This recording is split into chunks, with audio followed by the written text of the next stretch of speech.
Good morning, afternoon, evening, as the case may be in your part of the world. For those of you who don't know me, I'm Zen Archer. That's right, I'm Zen the Cancer Boy, and this video is going to be about that. So if that makes you feel bad and stuff like that, please feel free to click out. I will tell you, however, that if you stay, I guarantee you will get at least one laugh. So I thought I would tell you the experience of going to the ER and just right along the way. That would be way too long. I mean, in real life, it took days. So what I'm going to do is maybe break it up in small parts, and if it's successful, if you guys are enjoying the story, then I'll continue. If you just find that you just can't take it anymore, then we'll leave the story behind or just answer some questions. So, with that, I bring you an update to my Zen life. It's a perfect world. I do believe that. I still believe that today. It's just not perfect for everyone every day. But the world itself is perfect. So here we go. I get done with my Minecraft playing and stuff like that, and I'm getting ready to go to bed. I take my ibuprofen to take the edge off of a little bit of discomfort I'm having because I haven't gone to the bathroom in a while. And I'm peeing every 20 minutes or so. Just a little tiny bit, but I have to go and do that. So I take my ibuprofen, I go to bed, and I go to sleep. I wake up a few hours later, and I'm soaking wet from head to toe. I could wring my shirt out, I'm so wet. And it's not from peeing, it's just from sweat. And my temperature has gone through the ceiling. And I have discomfort in my abdomen, so I go and try to go to the bathroom. And I pee a little bit, and that's it. So I'm reading through messages on Oasis and other places, and recounting in my head the conversations I've had with other people, and everybody says the same thing: go to the hospital. Now, my tendency when people tell me what to do is to do anything except that. I'm just an obstinate bastard that way. Also, I'm very independent. I like to weigh my options, all of the options I can find as many as I can, and then make my choice.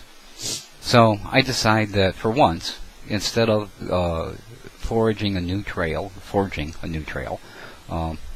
go to the hospital. So I go. I call my brother and say, hey, listen, I need to go to the hospital. I put it off for a couple of days. I was going to go. I didn't go, but now I think I really need to go, and I don't want to go alone. It's a little scary. I don't really know what's going on with me. I'm pretty sure it's serious, but if you could, would you slide by and take me to ER? He said, sure, I'll be right there. And so him and his wife showed up, picked me up, and we went to the emergency room. Went in the emergency room. They asked me all kinds of questions about why I was there, and I basically told them I'm full of shit. I haven't taken a dump in about 3 weeks. Roughly. Time for me is difficult. I have no days. I don't have a watch. I know that it was a couple of days ago this happened, but I can't tell you exactly how many days. I can't tell you what the date was, and I can't tell you when I first noticed something. Just always been that way in my life. Can't remember birthdays, can't remember my own name sometimes. So I explained, it's about 3 weeks, and I haven't been able to go. And they said, okay, why are you in here today? I said, well, I'm bound up, and I'm hoping that, give me an enema or something, and we'll pop that problem, and I'll go home. And they said, okay, well, somebody will be with you shortly. So I went and I waited. Now, the wait wasn't very long, but it was long enough that 20 minutes went past, and I had to go to the bathroom again. So as I was going to find a bathroom, in order to make myself a little more comfortable, they came out and they called my name. And they took me into ER. They had me get into a bed, disrobe. My brother and his wife were there. They sat down beside me in the bed, and the doctor came in. This doctor was I don't know how to explain. A very, very impressive-looking man, very well-groomed man, a very pleasant face, very smiling. But he treated everyone as if they were sick. He said to me, this is you, Mr. Pose? I'm like, yes, this is me. And he said, and you're in here why today? I'm like, well, because I'm full of shit. I haven't gone in about 3 weeks, and I'm hoping to do something, find out what's binding me up, and get that taken care of. He said, okay. And he said, and who is this? I said, it's my brother. And this lovely lady, I said, my brother's wife. And he said, can I talk about your condition in front of them? I said, you certainly may. So we talked about what was going on, what led up to it. And finally he said, I'm going to ask them to leave the room for a minute. I have some examinations and stuff I need to do that you'll probably be more comfortable, as will they. I'm like, okay. So they leave the room. I'm still in pain. I've still got nothing for it. We're still just talking. So once they leave the room, he stands beside the bed, and he looks at me for a couple of minutes. And he says to me, Mr. Pose, I'm going to whisper to you. Is that okay? I'm like, yeah, okay, whisper to me. So he bends down gently to my ear, and he says to me, I'm going to put my finger in your butt.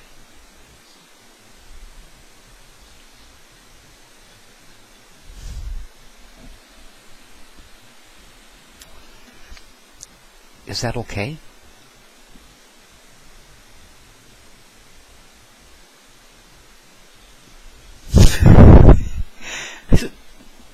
Knock yourself out. Do what you got to do. He said, there's things I need to know. So he does a rectal exam, which is probably what he should have said. But the look on his face was so innocent. And the way that he said it, so matter-of-factly, it was very disarming. I couldn't possibly have been mad or angry. I was a little shocked. It made me, what? But, so he felt around and so on and so forth, and got done with that. And he said they can come back in. Sent me out for a few tests. They put me through. They put an EKG on me and did a test with that. Found that my heart was bucking around a little bit, jumping here, there, and up and down and stuff. They took some blood tests, and they also put me through an MRI and through a number of sonogram types of tests, and returned me to the room. They still haven't given me anything. So I said to him, listen, I'm in a substantial amount of pain here. Is there something that you can give me for the pain? He said, I am here for you, my friend. You tell me what you want, and I will give it to you. I'm like, I don't know, just ibuprofen or something is what I've been taking. He said, okay, we'll get you some ibuprofen. And out the door he went. 2 hours later, I mentioned to my brother that I still hadn't seen any ibuprofen. So my brother went out and mentioned to the nurse that the doctor had said he was going to send in some ibuprofen. And she apparently said, okay. And I have to check with the doctor, but okay. And he came back in. 2 hours later, my brother went out again. This time, the doctor was out there. And he said to the doctor, he still hasn't gotten any kind of pain medication. You were going to give him some ibuprofen. The doctor said, oh my gosh, I am so sorry. He says to the nurse standing there, get him some ibuprofen. And he gives, so about an hour goes by, and another nurse comes in, asks me how I'm doing, and kind of checks some stuff, brings me some water, and no ibuprofen. The long and short of it is it took approximately 6 hours to 8 hours to get an ibuprofen. That, by the way, I had in my bag sitting next to the bed. But I didn't want to take something that I had brought in. I wanted to go ahead and let them give it to me. So they gave that to me about 20 minutes, and it took the edge off. And that's where we were at. Then the doctor passed the room, and he motioned to my brother. So my brother went out in the hallway. The doctor walked away. My brother came back in and sat down. I said, what did he say? My brother said, well, the MRI and stuff have shown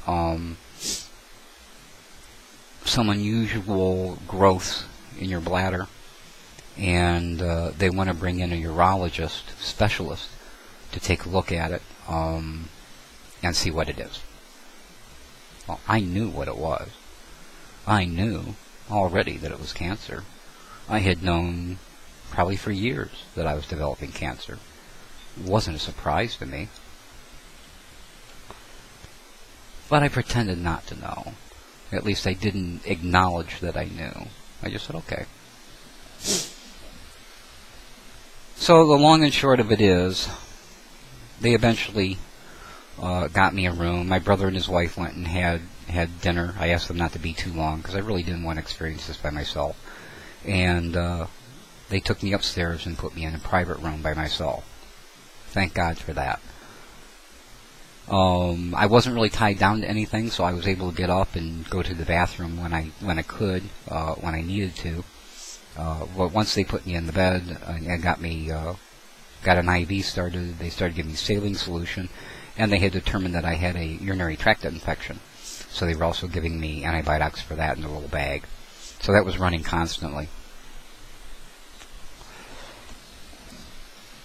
I forgot to mention, while we were in ER, they decided that they needed to relieve. They could see that I was holding a lot of water, and so they decided that they were going to put in a catheter. And the doctor came in and put the catheter in, and it was a huge relief.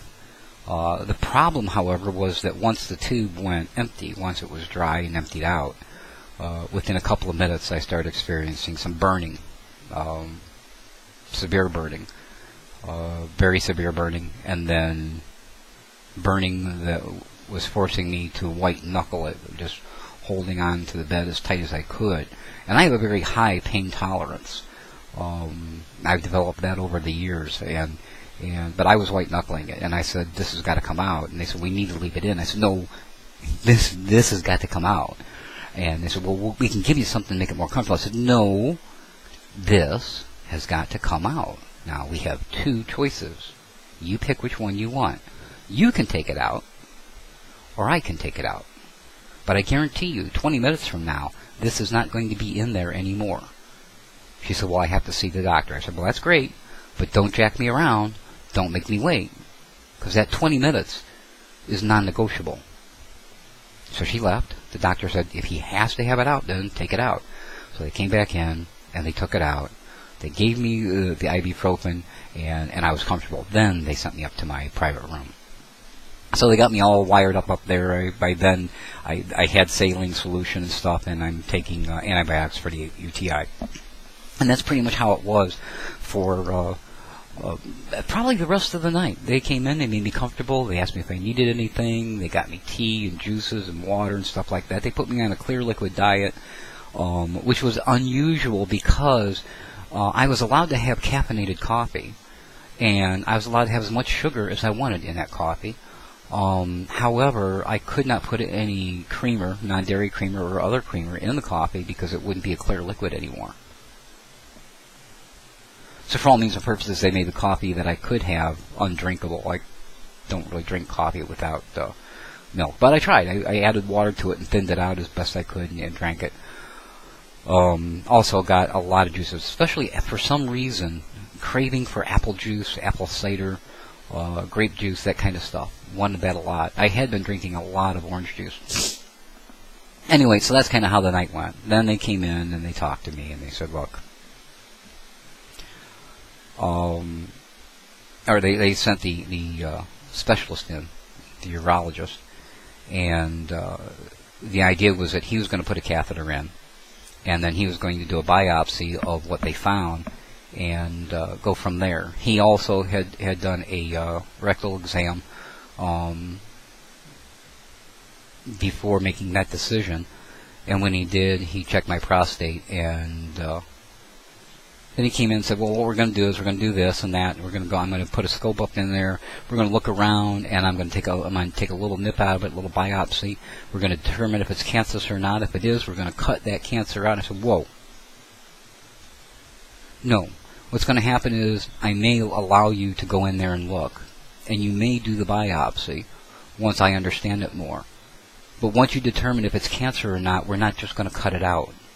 You're going to talk to me, tell me the benefits of cutting it out and the downside to cutting it out, and then I'm going to make the executive decision if you're going to take anything out at all." This didn't make him very happy, and I was being independent and questioning his expertise, and his reaction to that was, "Dude, did you see the pictures? You've got prostate cancer. Now, I'm sure part of him saying that to me the way he did was an attempt to make me understand how severe the situation was, and also to comply with his wishes. But my reaction was, I'm on page 8, you're on page 3, would you like to try to catch up? That's not new information. So he left, and surprise, surprise, on my board in my room where it says activity, they just had a little arrow that's like, is the patient happy, sad, indifferent? And they changed it from an arrow to the letters IND, period, independent. Everybody was very kind. Everybody presented me with what options I had, and most of them asked me what I wanted to do.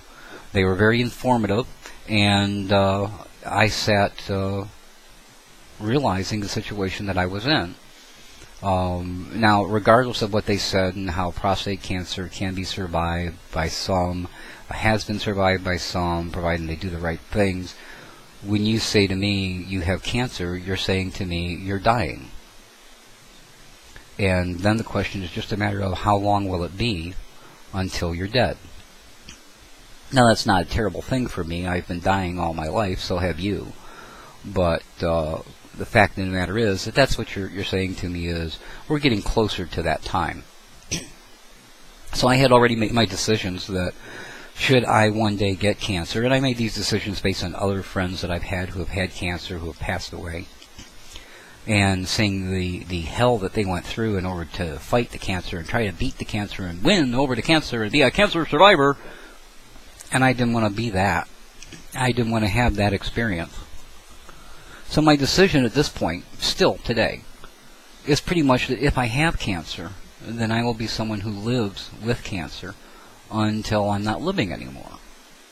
And the treatment will be primarily to reduce the effects of the cancer as much as possible, and to keep me as painless as possible, as comfortable as I can. And I am perfectly fine living out the rest of my life having a Corona sitting on a beach watching a sunset. I'm okay with that. And I'm okay with, if this is the end, this is the end. I've had a really good run. So that's where we're at right now. That's where we're at in the story. That's probably the first day. There's much more to come. But let me just tell you, if you're ever in a hospital and a man in a white coat comes up to you, who is a cross between Howdy Doody and Mr. Rogers, and he says to you, I'm going to whisper in your ear, don't be surprised when he says, I'm going to stick my finger in your butt.